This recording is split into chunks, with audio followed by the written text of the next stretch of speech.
What's up, guys and gals, and welcome back to the Nerd Castle. Today we are checking out Stonehearth once again, a game that's been rattling around early access for a long time and has finally gotten its 1.0 stamp.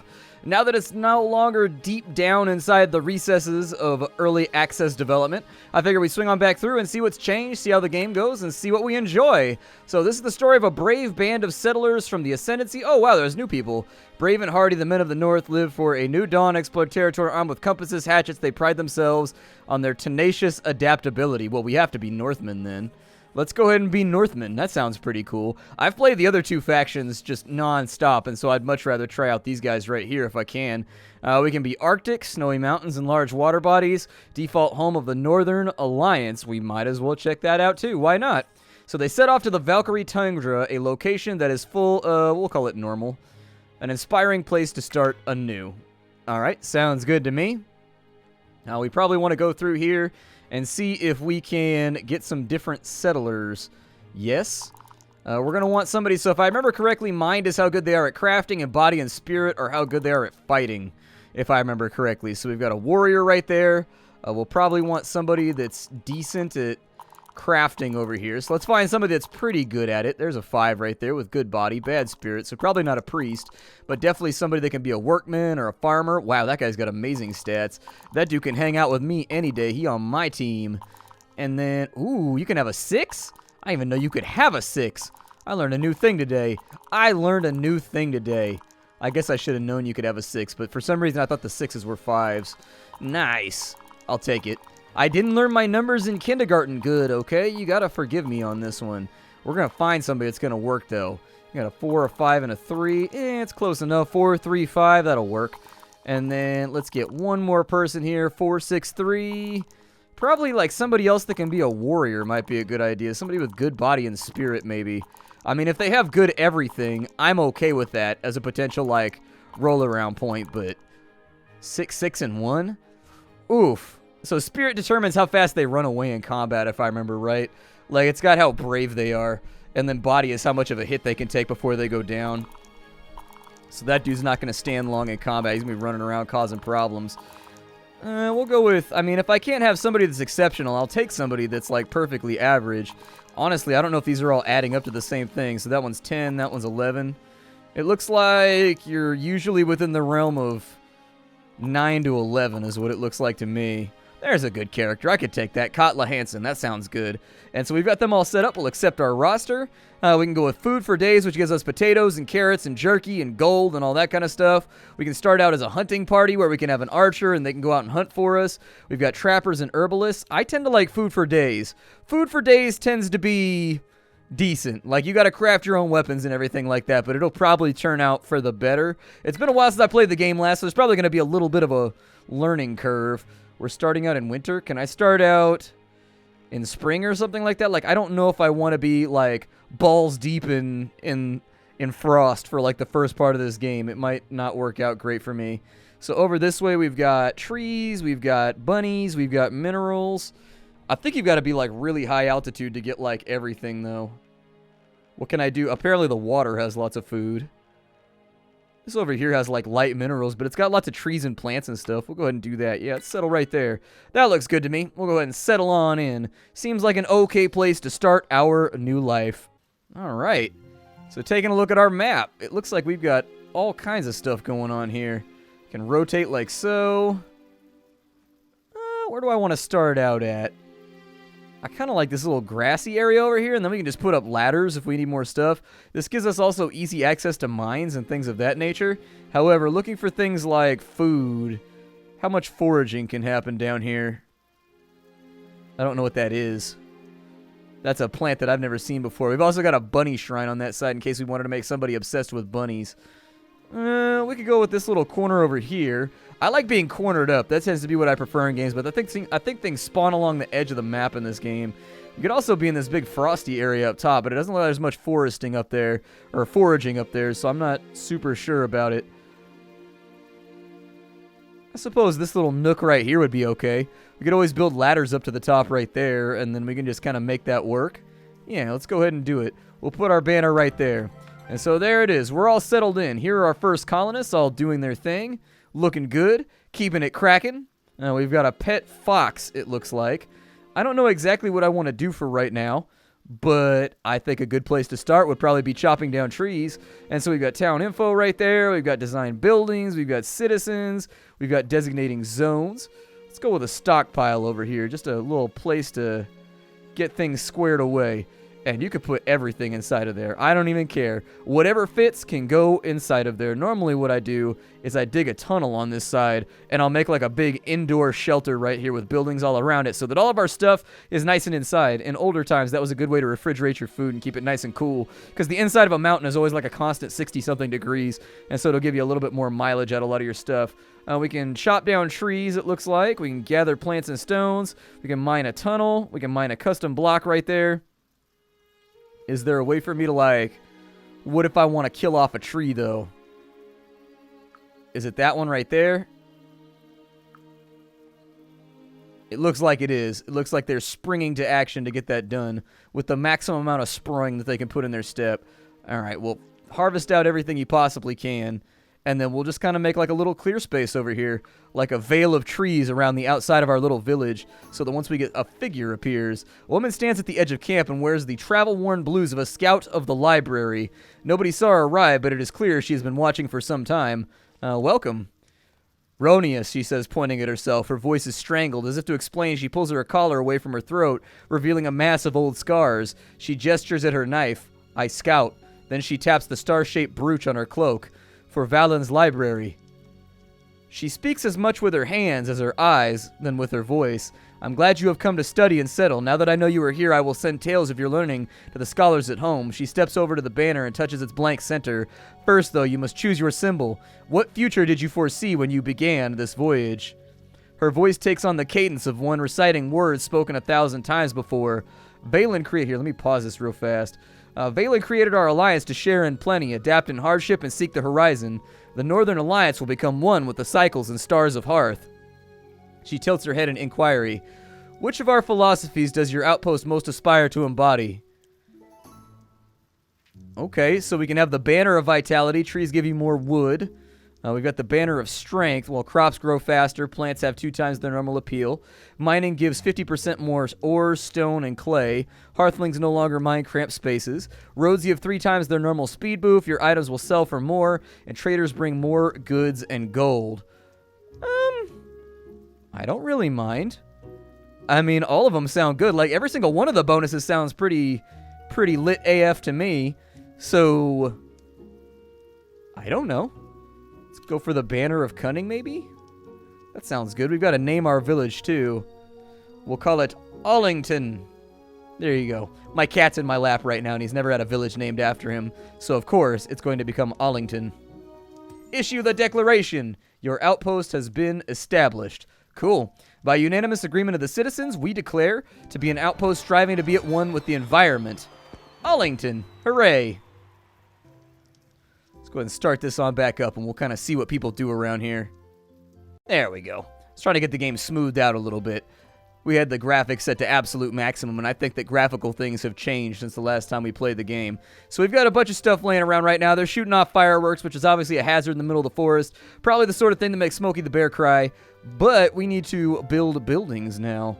We got town info right there. I think everybody's going to need a home before we go much further. Apparently, I can play multiplayer, too, just in case you're into that sort of thing. We've got crafters. Okay, so we can build workshops and things of that nature. That requires a carpenter. What kind of stuff did I start out with? Do we know? So we have a mason's chisel. So we can make somebody into a stonemason if we want to, so that we can chisel stone weapons and furniture. I think that might be a good idea. So let's dive on into here, and we'll find somebody that's got like a good, so Felgi, for example. He might be the kind of guy that we want to change jobs with. And so if he can become like we can make a trapper, we can make a cook, or we can make a mason.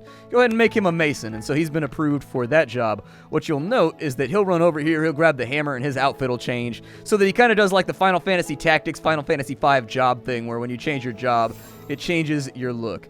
They're now a level 1 mason, which is pretty cool. As far as the masonry menu goes, we can make ourselves a mason's stone bench. I think that's probably a good idea. Go ahead and, yeah, craft one for me. Go do your thing. And then I'll try to figure out a way for us to get some stone around here too.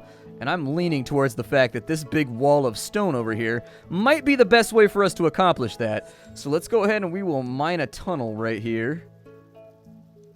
I don't remember exactly how to do this effectively. There's like a way that you can go into like slice mode. Yeah, exactly, just like that. And then if we go into slice mode, I should be able to go in like so. And we'll just make this like a little sliced out area. It might take a little while to get done, but it'll give us some access to an area that has lots of stone and will allow us to have a few more crafting things that we can make. Now, these cats have all chopped down their wood, and it looks like they're in the process of just kind of ferrying things backwards. Did we ever make... Is that done? Did we finish that off? It looks like that's actually actively done. And so now, I think we can place that wherever we want to from right here. We've got a mason's workbench right there. We'll go ahead and drop that on that spot. And we'll kind of see if we can do anything new with the mason's workbench. I think we should be able to go in and we can make like trapper's knives. We can make stone practice swords if we can get some clay, which hopefully we'll pull out of the wall. We've got hammers. It looks like we don't actually have the ability to make a... With the potter's cutter, we've got a crude spindle right there. I don't know if we're going to have the stuff that we need in order to make stuff out of wood. And that kind of like worries me a little bit. We can make building parts and stuff, so it looks like we're mostly going to be building out of stone with this race. This game's a little bit different in the fact that it's got an asymmetric start depending on what race you choose. So if you choose like the desert people, they tend to make everything out of clay, and so the way that they develop their technology is a little bit different from the way that like the people that start out in the forest, everything they have has to do with wood and carpentry. These guys appear to be stone focused, and so you've got one from clay, one from stone, and one from wood that you can pick between just in case. So you got Vikings, you've got normal like kind of angle forest people, and then you've also got the desert people that look like they're kind of from the Fire Kingdom. And so I like all of them. I've played all of them a ton, except for these guys, obviously, because they're new. But I've played the forest guys and the desert guys each individually quite a bit. The desert guys, you tend to have to make quarries and stuff like that, which is actually kind of an interesting way to play. Your city's going to have a big giant pit next to it. I can virtually guarantee you that, where you just keep digging downwards for anything you might be able to find. From right there, we've got ourselves some iron ore. So that's pretty sweet. That'll be helpful a little bit later. We've got some clay on that side. We may have to build things out of clay, too. I'm not especially hyped about it, but it may have to happen. I may also extend this up right here. I don't know if they'll build scaffoldings if I do that, though. So, like, if I go up by a layer... So let's say I go up by 4, and then I take the slicer...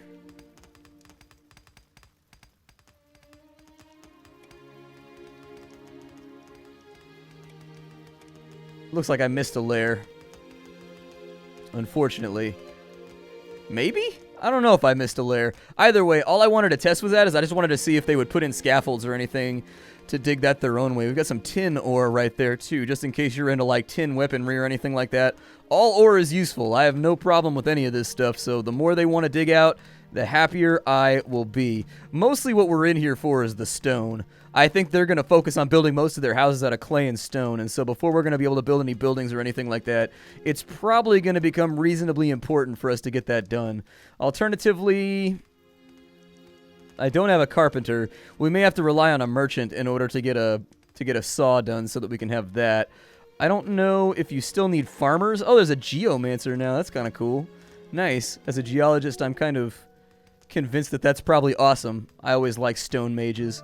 They make me happy in video games. And really, the only game that's ever allowed me to be a geomancer was Final Fantasy Tactics. Geomancers don't show up very often in games. And the geomancer was not, like, amazing in Final Fantasy Tactics. He was good, but he didn't mature well. He was kind of like a beginning of the game mage, and then you adapted him into other stuff once you leveled him up a little bit. I think he was on the way to, like, monk or something like that, too. I vaguely remember him, like, punching people and stuff. I remember him doing, like, punchy things. Well...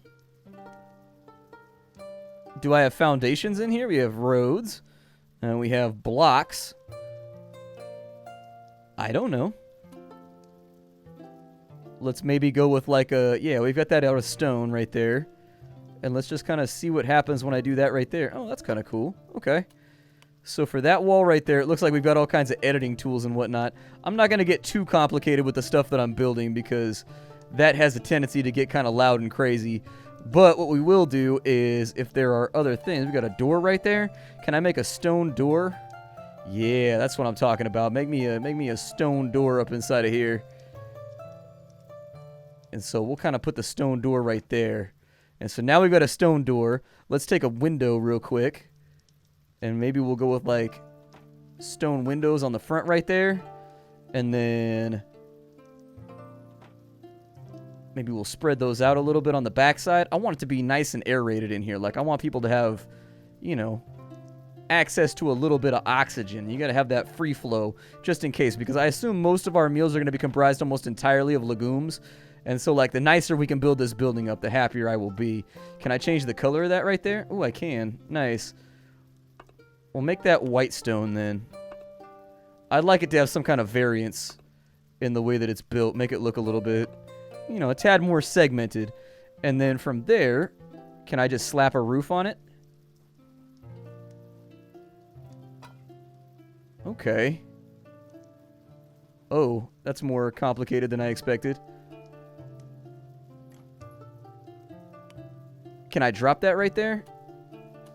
There we go. Perfect. So you can do custom roofs now. I think before it used to just like do its own thing. I don't know if that's still how it works, but that's how it used to work.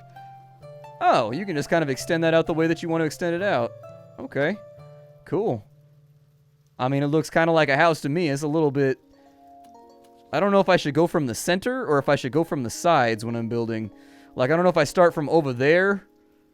Like, do I start from right there?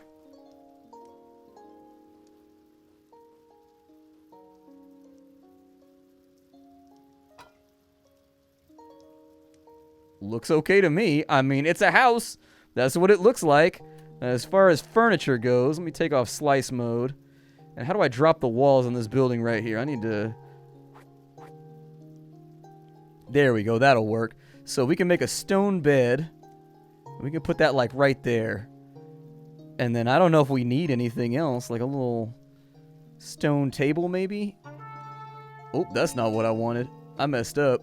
That was not what I wanted at all. I clicked on R to rotate, and I think I done made a mistake. Well, I'm going to look in the options and figure out how to rotate it in just a minute. But for right now, we'll kind of just place it where we're going to place it. Although I think with the chairs, that's going to get a little complicated. I definitely need to... I tried pretty much every button I could think of to get it to rotate. It might be... There it is. Okay, so it's the daggers, left and right dagger. So there we go. So now we can do something like that right there. That looks like a cozy enough little place. I mean, it's a house. Let's see how long it takes them to mash this thing together. So now that it's done, we can save the building. We'll call this, yeah, save it as a template. That's fine. And then if I wanted to build it, I assume the big button that says build is what we're going to want to hit up next. And so hopefully that's been done. That's my prayer anyways. This whole thing looks like it's made out of stone, and look at our little townlets. They're all running around getting their things done. And then also our stone workers should make all the requisite windows and all the other stuff to get this place up and running as well, as far as I know. Let's go ahead and check our crafting menu real fast. And for a stone bed, oh good, we don't need, nice. We don't need any thatch or anything like that in order to get that up and running. If I wanted to make somebody into a, I like how they're all skipping and they're all happy. It makes me feel happy. So on our daily update, we've got enough food, but we don't have enough net worth to get a new villager. That's okay. They're putting stuff together over here. Let's see how long it takes. Let me take the... Nice. They're actually putting that together pretty rapidly. The first time I played this game, they would get stuck all the time when they were building buildings, and they would like lose their minds, and they would just sit up there and starve. I wanted to see if that was still the case before I recommended a purchase on this one, because it can be hard to tell sometimes if... See how your hearthlings see the world? So we've got the appeal of things. Huh. So you can actually see how happy they are about some of the stuff around here. Okay. Cool. I mean, alright. I don't really know how I feel about that, but that seems cool. Can we do a growing zone? I need a farmer. Let's find somebody to be a farmer over here. I think farms are going to be important for our continued success. Although this will raise our net worth and make us a little bit more successful as the day goes on. Oh, really? They're building differently. They're putting up like a structure first. They didn't used to do that. Huh. Interesting. Like, they used to build from the walls up with a ladder on the outside of it, and they would just increase the ladder up. Sorry, little iterative things like this are interesting to me as a person that plays games, because it looks like they completely and totally changed the algorithm for how they build buildings. Like now, they build like a little tiny support strut right there, and then they build the roof, and then they put in all the walls afterwards. Last time, they used to build from the ground up, so they would start and they would just stack everything until it got up to the ceiling, and it's a different system. And it's thrown me because I've been playing this game for years now, and they've always built the exact same way, and out there building differently, I don't really know what to say about it. It's very, very unique. Is it going to be morning yet? Apparently, it's the 5th of bitter moon right now. Why the moon is so bitter, I'm not really sure. Apparently, just disappointed about the way life has turned out. I get it, man. Adult life is hard like that. It's very, very easy to become bitter and cynical, but you got to resist the call of the dark side.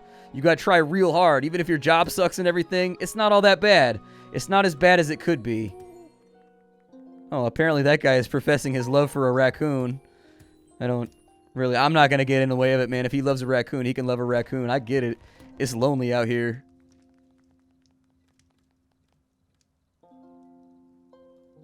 Oh, it's all done already. Huh. Okay. I mean, it's not the most perfect house I've ever built, but it is a cool house. I mean, I'll probably try to build something a little bit more complicated the next couple times around, or at least something that's a little bit more purdy. But it looks okay. I mean, that's all right. I don't think the housing value is going to be too low. Let's go ahead and we will go back over here. We build ourselves some windows and some other goodies. Can anybody be a farmer? Like, what if... Let's take a look at one of our hearthlings down here. We've got the mason. These two are probably going to be warriors. Let's try Ulf Haft. What kind of job can you do? So we can have a cook, but we can't have a farmer because we need a hoe in order to do that. And you get the hoe from the carpenter. So that's a little bit more complicated. Hopefully our food holds out for a little bit. Otherwise, we're probably going to struggle a little bit over here. The source of coarse fibers. Source is a source, of course, unless that source... Alright, let's go ahead and build another building over here. I think I should like... So we could do custom walls again. But I'm actually kind of okay with the idea that we have kind of like a brown right there. We just kind of bang that out right there. And then on these walls, I like how intuitive it is. It's nice and simple. It's like not hard to do this. Like you basically can just like look at it and be like, oh, that's how it works. It's like nice and easy. And so I don't know if anybody's going to go into the house unless we put some stairs or something right there. I honestly have no idea. I haven't seen anybody go into the house just yet. I don't know if I need to assign it, actually. I don't recall if you needed to use an assignment system in this game. If y'all want to have a double door right there, by all means, go for it. And then can I do like individual blocks in here? Like let's say that I wanted...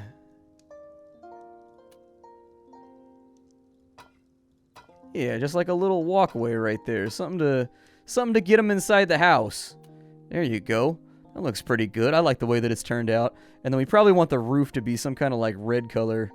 Just like the rest of this thing. And so we take that to right there. Oh, the roof is the wrong way. How do I make the roof go the other way?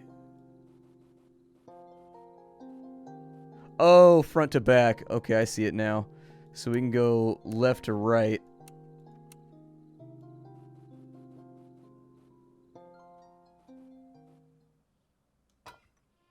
Yeah. I think we go like that right there. And then it should be all good as gold. And so let's drop the walls down because obviously we need to get this place kitted out with some furniture here. We'll throw in a straw bed over on this side. Go ahead and rotate that in real fast. And then, I mean, another table's cool. I mean, anything you guys want to craft, it all raises the value of our farmstead and makes everything a little bit nicer. And so get that thing done right there. We'll throw in some windows and stuff too. Oh, good. We got our net worth taken care of. So that means that Myjo Theron has joined us. Myjo, are you any good at anything, or are you just like a garbage character? He's a garbage bin character, but we won't worry about it too much for right now. Over here on this house, I wanted to put in some windows. It's a good game for people that like stuff like The Sims, I'll be honest with you. It's one of those games that you can really kind of sink into. Put the walls back up, please. Kind of just put in like one window on each side of that place. We'll put one up near the top right there, even though I don't know how that's going to look. We'll put that right there so that the house looks surprised. It's like, oh, what the hell? Like the house looks like, oh my god! Like he looks like he's excited. And so then we will go ahead and build it, I guess. I like doing custom designs each time. It makes me happy. Like, you can have a whole bunch of templates and stuff like that, and the templates are nice if you've been playing the game a lot, and you put a lot of hours into it, so that you can just stamp out some of your cooler buildings really, really fast, because you can make some really cool, like, cathedral buildings and stuff like that, brick by brick, if you really want to, and then you save that template, and you can just drop them right on in there if you want to prefer to do that. But if I'm doing smaller stuff like houses, I don't tend to care that much. If I'm doing bigger things like storehouses and churches and things like that, ooh, cloth merchant. Let's go ahead and see what he's got going on. Cloth merchant. He's got himself some clothing over here. I don't know if we're going to need warm clothing or not. It seems possible that we might. Do I have anything to sell? I don't know. Got some seedlings and stuff. It's probably a good idea to make somebody a trapper so that we can catch new food and we can eat meat. Maybe that's what I'll do instead. But for right now, we're out of time. This game is called Stonehearth. I've visited it multiple times on the channel, and I've showed it off a lot because I do like the game. Despite its rough start, the game has turned into a pleasing little title that's fun to play. So if you enjoy things like RimWorld, just with like a little bit more storyline, like this game actively has a storyline that you will play your way through, or at least it did the last time I played the game, where there's like a goblin invasion, and you get to do diplomacy and stuff like that. It's the kind of game that you can really sink a lot of hours into if you're into games like RimWorld and Nomori and stuff like that. It's a little bit less sandboxy and it's a little bit more linear, but at the same time it allows you to build whatever the hell you want whenever you want, and it's a pretty cool little title. Hopefully that doesn't mean that something's broken over here. Hopefully that just means that something's missing and not ready to be placed, and that the building itself is not completely and totally busted. Anyways, I will see you all later. If you want to get the game for yourself, I've got it listed down below. It's on Steam at the moment. I will see you all next time. Hi-do, and don't forget to like this video if you enjoyed it. Aside from that, if you wanted to hang out in the future, we can do that on Twitch every single day. Twitch.tv/Splattercat Gaming. I stream every single day of the week, and I'd love to have you there. And other than that, I ain't got much for you. Hi-do, everybody, and I'll see you later.